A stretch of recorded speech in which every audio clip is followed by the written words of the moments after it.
Well, on other news tonight, the bodies of 29-year-old Al Ray Ramsey and 28-year-old Blair John are expected to be returned home this week. The men's bodies were pulled from the Po River in Italy a day apart earlier this month, with Italian investigators suggesting that the deaths were accidental. Minister of Foreign Affairs, the Honorable Darren Henfield, spoke to reporters today. Our focus at the ministry has been completely to apprise the families of any information that we receive. I have been speaking to family members perhaps 2 or 3 times daily.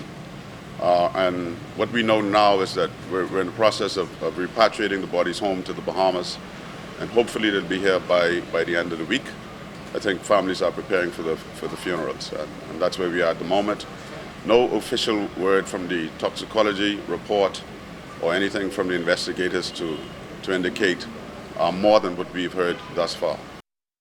As for the criticism leveled against foreign affairs officials for their handling of the tragedy, Minister Henfield had this to say. My officials have been in Turin since this incident occurred. Right now my Director General is in Turin.